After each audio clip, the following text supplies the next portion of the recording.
Shadows is Ubisoft's next Assassin's Creed game, and there has been some mild controversies, but honestly, it's promising. Part of why is it looks like they're reevaluating a lot of things about Assassin's Creed, and I think that's a good thing. Mostly. Hi folks, it's Falcon, and today on gameranx, the 10 biggest changes Ubisoft is making to Assassin's Creed in Shadows. Starting off with number 10, synchronization points are kind of out. It looks like Shadows is shaping up to be a pretty serious shakeup for this series. Nearly every major gameplay system is being reevaluated. Even something as elemental to the series as synchronization points are changing. I mean, you know how these things work, right? They're the towers. You climb up the tower, there's a button prompt, you get a sweeping eagle-eye view of the landscape around you, section of the map's revealed, all the nearby points of interest get added to your map. It's a thing that's been in the series since the very beginning, and it's mostly gone unchanged, but with Shadows, they're finally shaking things up a little. There are still sync points around the map that act as fast travel points, but instead of simply climbing them and pressing a button to populate your map with icons, now you have to manually look around and mark points of interest yourself, which sounds a lot like how this sort of thing worked in another Ubisoft game, Immortals: Phoenix Rising, or Breath of the Wild, which Immortals definitely cribbed a lot from, and that's not a bad thing at all. It sounds like they want to have fewer overall points of interest in the game too, but make each one of them more unique and rewarding to find. So I definitely think this sounds positive, at least in concept, because otherwise having to mark everything manually would get annoying after a while. We will have to see just how serious they are about fewer points of interest. I remember them saying pretty much the same thing about Valhalla. Another big thing that's changing, kind of along the same vein as the drone bird from the past 3. Actually, with Mirage, that makes 4 games. You can't switch to the bird's eye view whenever you want. If you want to sneak around, you're going to have to do it yourself now, which shouldn't be too difficult, because Eagle Vision from the older games is back, allowing you to see guards through walls. So it's kind of a more classic style of gameplay, and I'm all for that. I like bringing that back. The final thing I want to talk about here is the map size. It's gonna be big, but not as big as they can go. The developers say it's gonna be about the same size as the one from Origins, but with a more realistic scale. And number 9, you play as dual protagonists.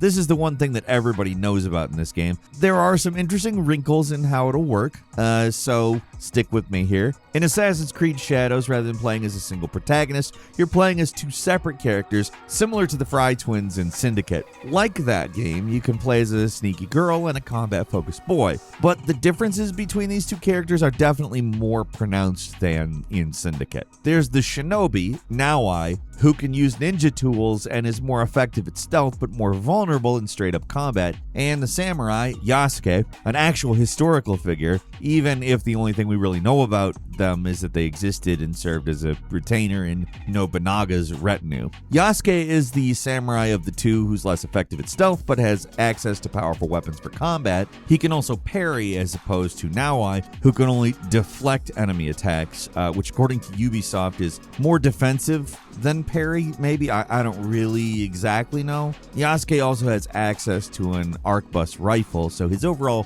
playstyle is gonna be a lot louder. Probably the major defining feature of Naoi is her grappling hook, though. It can be used to scale castle walls, dynamically swing around the environment, or disappear into the ceiling above corridors and ambush enemies. Each character has unique skills and gear, but experience, weapons, and resources you find are shared between them, which means you'll be free to swap between characters pretty much whenever you want. Overall, sounds pretty similar to how the split protagonists worked in Syndicate, with the exception that the characters both play very differently this time around. They don't just lean in 2 different directions, they're 2 pretty different playstyles, at least from what we know, and the unique abilities and tools of each character should make it so that playing as one of them dramatically changes how certain missions play out. At number 8, stealth has gotten a much-needed overhaul. For a series that's supposed to be all about stealth and sneaking, the Assassin's Creed games have never really gone in depth with their stealth mechanics. With Shadows, it looks like Ubisoft intends to rectify that with an overhauled stealth system that sounds a whole lot more interesting, dynamic, and complex. The big standout here is, it's straight out of the title, Shadows. In this game, light and darkness are going to play a major role in stealth. You can hide in shadows and turn brightly lit corridors dark by destroying lanterns, classic stealth stuff that goes back to the original Thief games, or if you want more Ubisoft connection, the Splinter Cell games. There's even going to be a special light meter that appears in the UI that tells you how concealed you are. Common stuff from stealth games, but in an Assassin's Creed game, it's a pretty exciting addition that should make the sneaking parts a lot more interesting. There is more too. Shadows is introducing new servant NPCs who wander the halls but do not engage in combat. If they spot you, they'll run away and sound the alarm, so their presence adds an additional wrinkle to infiltrations. Another noteworthy addition, you can non-lethally take out guards again, a feature that's been missing from a lot of the recent games, so it's good to see this one back for players who want to go the quote-unquote pacifist route. One more thing and we'll move on from this point. This is the first Assassin's Creed game to include a prone position, so now you can crawl on your hands and knees to avoid being seen and crawl through tight spaces. All this stuff on its own isn't anything to get excited about, but for an Assassin's Creed game, it's a pretty big step forward for stealth, and it's needed it for a long time. At number 7, apparently combat is going to be brutal. Right now, there's not actually a whole lot we know exactly how combat will work. Will it play like the RPG games or more like the original games? I don't know.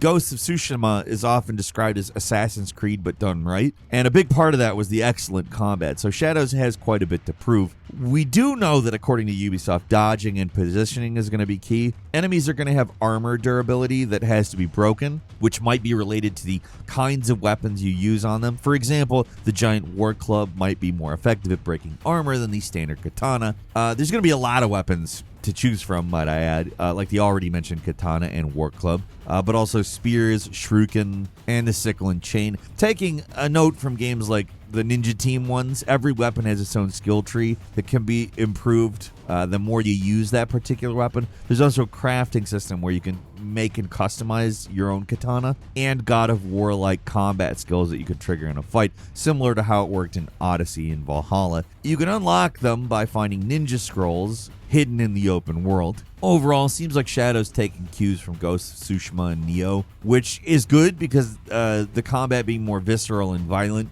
I think, can only improve Assassin's Creed. I mean, it's called Assassin's Creed. At number 6, the game is going to be non-linear. In a lot of ways, Shadows looks like a fresh start for the Assassin's Creed series, and one way they're doing that is by going back to the original for inspiration. This time, they're going back to basics with a campaign that's primarily about hunting targets. Each major area will have targets to kill, and to take them out, you'll need to complete various sub-objectives in order to gather intel. What order you take on the many targets is up to you. In general, Ubisoft wants the game to be less hand-holdy with the objectives. They're meant to point you in certain directions, but the devs don't want to just tell you exactly what to do next. You'll have to piece together the clues yourself to figure out how to proceed against certain targets. While certain targets are hidden away in fortresses or are impossible to reach without drawing them out, there are other targets just wandering around that you can run into randomly, so certain missions can be completed without having to do any investigations at all. At number 5, you can play almost any mission as either character. For as different as the two protagonists seem to play, it seems like Ubisoft is letting you play as either one for most of the main quests. That means almost every mission has to be designed to be played as either character. That doesn't mean they're interchangeable or that you can just play as one character and forget about the other. They both get special intro quests, and each one has certain missions that only they can play, but most of the missions are playable by both, and both will probably play out differently depending on which one it is. Obviously, very different skill sets cause very different circumstances, so basically it's going to be like Assassin's Creed Syndicates with a little more freedom in the main missions, I think. And number 4, there is dynamic damage a la Metal Gear Rising. This was just a throwaway line, but I can't help focus on it. The new engine allows for some pretty fancy new effects like global illumination, but the thing that got me really excited was the promise that pretty much every prop and random object can be dynamically damaged. The effects even change depending on the weapon, so use a katana, you can slice things up in little pieces with precise cuts. If you use a hammer, you can smash objects to pieces dynamically. Even arrows can affect the world, leaving accurate little holes when you shoot them. Hopefully this sort of thing applies to paper screen doors that you can slice to ribbons and bamboo shoots you can accurately chop up. That sounds extremely satisfying if done right to me, and something that I would spend an inordinate amount of time doing. I don't think they're going to go full revengeance and let you chop up guards into 1,000 tiny pieces in slow motion, but I'll take doors. Doors are fine. And number 3, there will be a seasons system. On the surface, the addition of dynamic weather and changing seasons sounds like a pretty minor thing, but in this game's case, it's really not. As you progress through the campaign, the seasons will change from spring to summer to fall to winter, which isn't just a cosmetic difference. It actually has a huge effect on the world around you. In spring, for example, everything's a lot more lush, which means there's going to be bushes and tall grass to hide in. During the fall and winter, those same plants die, so there are less hiding spots. The winter, in particular, is especially difficult. Water freezes, and so water-based entrances are going to be harder to use. Ice forms on ledges, so when you're hanging, it's possible to disturb the ice and cause noise, possibly slip. I don't know exactly, but there are some advantages to winter, too. When it's cold, the guards are less likely to wander around outside, and they'll stick closer to fires. That's one example of how seasons will affect AI behavior, which sounds like it's probably going to be the most complex AI behavior they've had in one of these games. Ubisoft never really made it clear, but if there's going to be a non-linear campaign, that would mean that the seasons change based on your overall progress, rather than depending on which targets you kill. So depending on what order you take guys out, the weather you get for certain missions could be completely different. I don't know if that's actually how the game's going to work, but if it is, it's one more way the game is going to make each player's journey feel more unique. Moving on to number 2, you will be creating a spy network. Many of the classic Assassin's Creed games have some kind of management minigame, and it looks like they're back with Shadows because you build a spy network. This seems related to the main story quest, where you work with spies to gather information on your targets, but there seems like there might be more to it. From Ubisoft, it sounds like you can recruit special spies who can then be sent out on missions, similar to the Brotherhood management stuff from Brotherhood, of course. Apparently, these spies will all have their own special skills, but I'm not exactly sure how that actually works. It is basically a management game thing where you select some guys on a list for a mission, certain skills that give them a better chance at succeeding, or maybe you can actually play as them. I'm not really completely sure. My money's on the first option, but until Ubisoft explains this, anything is possible, I guess. There's also going to be a hideout where your characters can meet and manage your equipment, which sounds a lot like the assassin bureaus from previous games. Don't know a lot about this stuff, but what little we do know does sound at least somewhat intriguing. And finally, number 1, the game could potentially use Ubisoft's new Neo NPC AI technology. Huge long shot because the technology is supposedly very much in the testing stage, but Ubisoft is currently working on advanced NPC AI technology called Neo. It is a potentially revolutionary piece of technology, but up until now, they basically showed it off using stilted, uncanny NPCs spouting off generic and unconvincing dialogue. AI development in games has felt like it's hit a standstill for quite a while. You rarely see games really try to push the boundaries of the intelligence of their NPCs, so any kind of progress on this front is encouraging. Now, what they've actually shown from this stuff is not that impressive and frankly a little lame. Nobody really cares if you insert ChatGPT into an NPC's mouth. It doesn't make the game any more immersive. And I don't care about chatting with an NPC, quote unquote, for real in a video game. If they could use the technology to make guards smarter and maybe more reactive, like an evolved version of the stuff Monolith was doing with Fear, that's something to talk about. With the right application, technology like this could be amazing, but it's probably too early in development to see it used with Shadows or even used in any advanced use case at all. But it does seem like Ubisoft is trying to make the guard AI more reactive and intelligent, so at least it's a step in the right direction. And that's all for today. Leave us a comment, let us know what you think. If you like this video, click like. If you're not subscribed, now's a great time to do so. We upload brand new videos every day of the week. Best way to see them first is, of course, a subscription, so click subscribe. Don't forget to enable notifications. And as always, we thank you very much for watching this video. I'm Falcon. You can follow me on Twitter, Falcon the Hero. We'll see you next time right here on gameranx.